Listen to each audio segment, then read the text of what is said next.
Okay, I want to start by saying this is basically the control unit, or what's going to be on top of the lawnmower. I bought, like, different boxes and everything like this, and I bought one box that's coming, but I canceled the order and they wouldn't let me, or not wouldn't let me, but they were like, hey, I'll give you $20 back.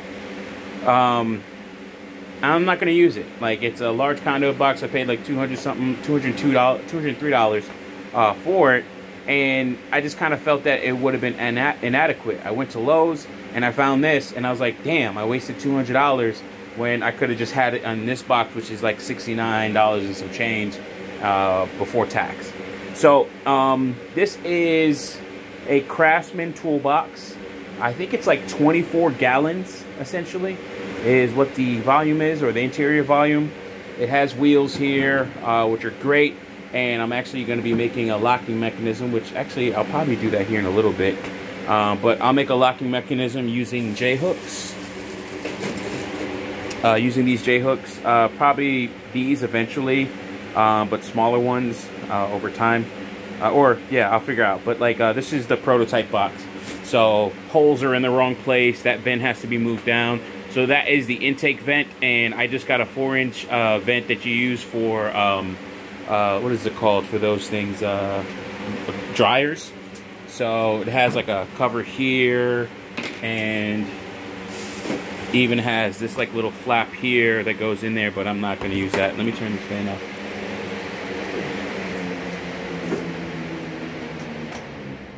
Alright, sorry. But yeah, so I'm going to have that as the intake fan, so it'll protect it from rain falling. To a certain extent, maybe even put a nice little piece of mesh here, especially for grass going in. But yeah, oh, this is the what's it called? The Young Grizzly G.A.M.R unit. So Grizzly automated mower or something like that. I forgot what Aquatechy said, and thanks to Aquatechy for his Cash App. That was amazing, man. Thank you so much. But yeah, I think it was Akateki that put that in the chat, and he named it that, so that's what I'm going to name it. That's the name for the prototype here.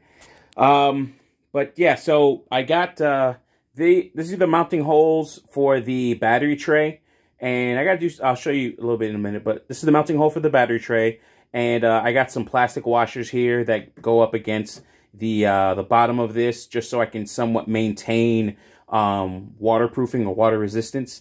Another battery tray, I'm going to order that, is going to go here. So I made those holes already, using hex bolts here as well, and using hex bolts here as well, and did the same thing. So this holds a 1 foot by, oh man, I forgot the size of this thing.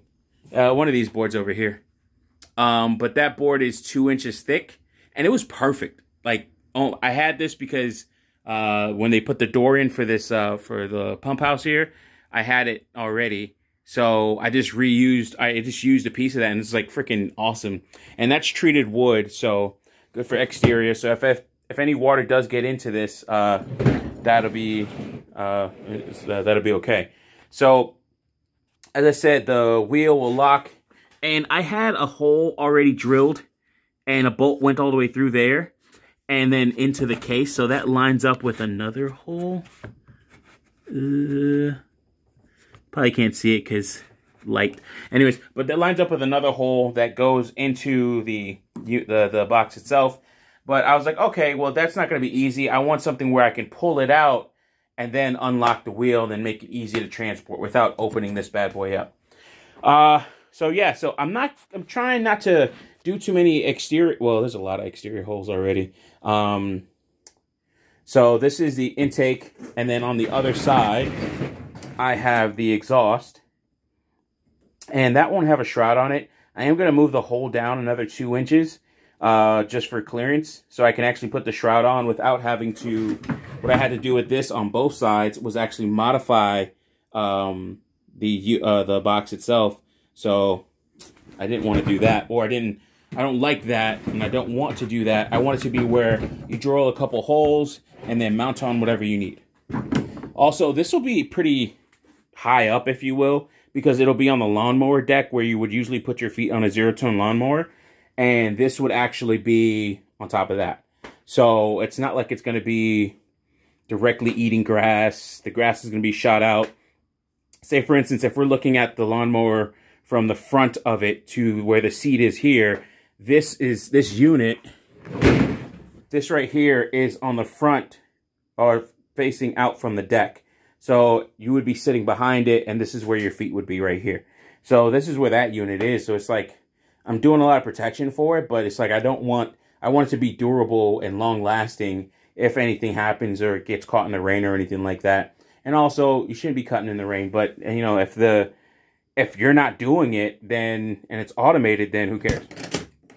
But it's not good for your mower, or it's not good for the blades of your mower, I think. I may mount some stuff on the top here. I'm trying not to. If anything, I'll probably put some like lighting or something like that for status lights here. And I'm not trying to mount anything to the top of the case. So, okay, cool. So this right here, I really like what this toolbox actually provides. It already has a nice seal to make it water resistant. You can add a little bit more to that gasket to close it and clamp it down a little bit more, but not really that necessary. I think honestly this thing is waterproof. If you put water on it, I don't think water's really going to get in. And I'm actually going to buy another one once I have this prototype kind of like worked out a little bit more, fleshed out. So what I have here is this G.A.M.R fan controller. So this fan controller, I was able to cut the slots in it pretty nicely, or into this tray, because this is your little tool tray, of course. So I was able to cut a piece in here. I'm going to have the cables to where it's detachable so I can remove it if I need to and detach it from the unit. I'll probably put some other stuff here. You have these boards here, almost like D.A.M.R boards. So this is where your DIN rails or DIN rails are going to go. And I'll show you a little bit.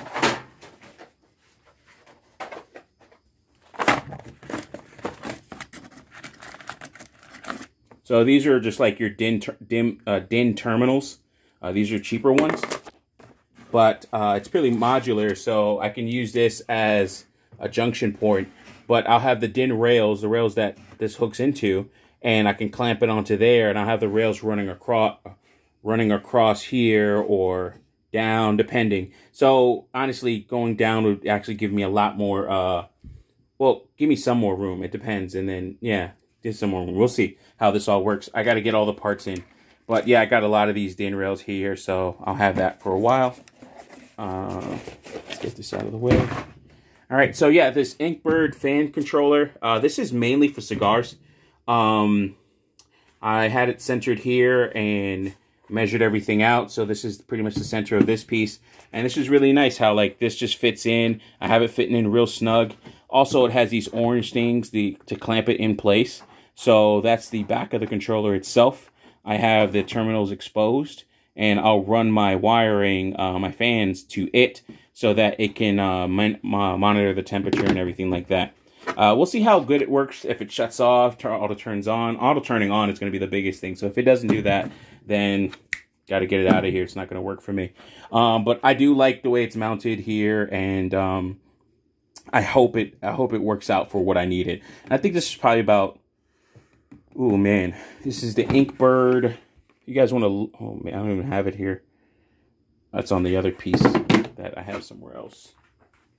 I have like so many parts here. Like when you're doing this, like you get so many parts and stuff. Like I got this DC USB charger, so I can hook that up to the battery power. I'm trying to do everything within the box DC. So yeah, this is the G.A.M.R ITC 1000F. Yeah, it's a 0. Yeah, so 1000F. Yeah, ITC 1000F. So that's that unit if you want to look at it. We'll see what happens if it all works, you know. But yeah, so I can take this tray out, put that down over there, nice and gently. Got my first battery tray here, and then this fits my current. Ooh. My current battery. All right, so if anything, what I'm going to do is add some foam on either side so it doesn't move during like transport or the operation. So I'm going to do that. Got the other holes there so I can fit 2 batteries. And this is 35 amp hours, so I should have 70 amp hours. That's more than enough because I measured this thing on low charge, sun down, and it took 5 hours with, I think, a 25% charge for it to deplete and turn off the light. Now, this, I'm not sure if this is a non-disposable deep cycled sealed lead acid battery. So by me discharging it like that, that was actually a bad thing on these batteries. And I just learned that from research. So yeah, that's not good. But you know, we're testing this out and I'll get better over time and actually probably even use different batteries just so this doesn't go that low anymore. I just learned that a couple minutes ago that you're only supposed to like discharge these to like 50% or else you're damaging the inside of this battery. But I've had it for like not charged at all for a long time. So anyways, yeah, so another thing here, this right here. So with this piece here, I can mount more DIN rails. Networking equipment also allows for airflow through here. I'm not going to have anything back here unless it's like storage for something else. But yeah, I can get airflow here because, you know, got the fan shroud here for intake. And then I got my exhaust over there. So I should be able to get some circulation into here. And I want to try and I'll probably use high-powered 120 millimeter fans. This piece here is 16 and 7/16 of an inch, 0.5 inches thick, and another 9.5 inches tall.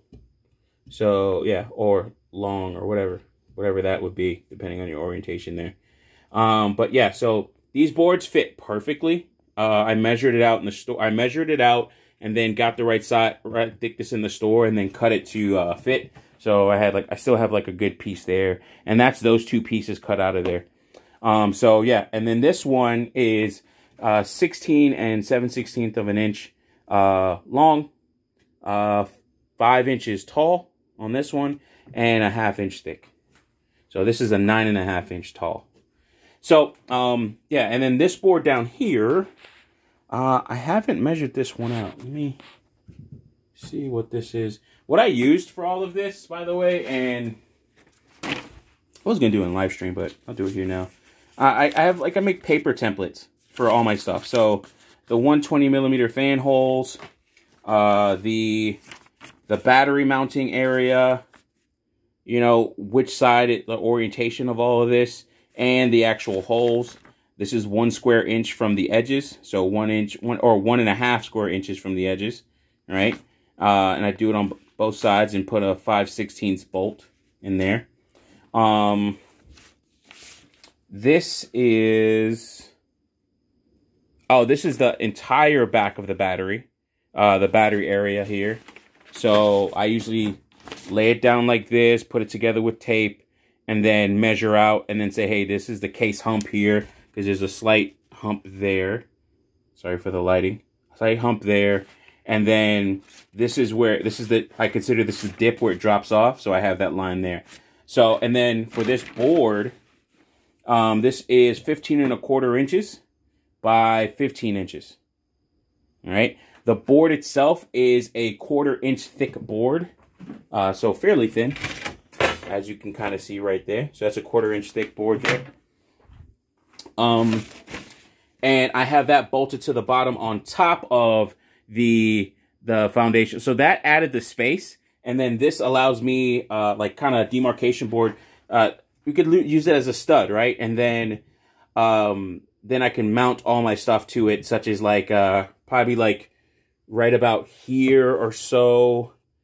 Right about here or so, I can have my battery, I can have my, not inverter, but my MPPT solar charge controller, a small one.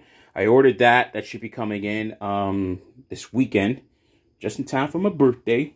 And this here is actually, like, with the 2 inches that the stud board or the foundational board, it has that, like, that thickness, along with the 1/4 inch thick. Oh my God, 2.25 inches, and this is damn near flush. like, you know, it's probably off by an eighth or something like that of an, no, probably like off by a 16th or a couple 16ths of an inch. And it's pretty much flush with this back piece here. So this battery tray sits right on top of it. Do I have this zoomed in at all? Okay. So this battery tray sits on top of it and does pretty well in terms of, like, it's sturdy. Like, it doesn't move. Not too much jiggle movement or anything else like that. So I'm really happy with the way that's there now. And I can always add... Hold on. This battery's heavy. I can always add another bolt probably to the wood here. You know, and I may do that, you know, like just add another bolt just for like fitment. That, you know, that's another point of water coming in. Also, that's also on the hump. So we'll see how I'll do all that, because I might have to like have something underneath this board so it doesn't go all the way through. You know, I may or may not do that. I mean, it's good enough right now, and I think this will be okay with operation. And then also putting some foam spacers on the battery. I have to see what's safe and what's okay. Just so I don't cause any damage or have any overheat problems. So I'll probably little strips so that I can actually still have airflow around the battery itself. Okay, hold on. All right, cool. So back to zooming in. Yeah, so then I have that board down there. This board touches that board down there, so they're perpendicular to one another. And I can actually mount some stuff on the back here if I wanted to, and on this side as well. So I can have like matching DIN rails or something like that. I also made it low enough to where air can flow over, or even cables can come over. So things that don't require a lot of cooling or anything like that can go back here. And then eventually... or maybe even like not just cooling, but wiring or something like that can come out this side here, or possibly most likely to the back towards the actual back of the mower and stuff like that, the seat. So yeah, that's the box so far. There's more that needs to be done to this. This is just a build out and having the foundation in. Zoom out. This is just a build out, having the foundation in place so that I can start storing stuff in there, Raspberry Pis, other, you know, DIN rail, networking equipment, routers, and or switch, not routers, but wireless bridges, another solar charger in there, or a smaller one. Sorry. But yeah, a lot can be done with this. So, yeah, I'm really, really, really happy about how this is all looking and what this is all doing. Alrighty, with that being said, thanks as always for listening, and I appreciate you so much. Peace.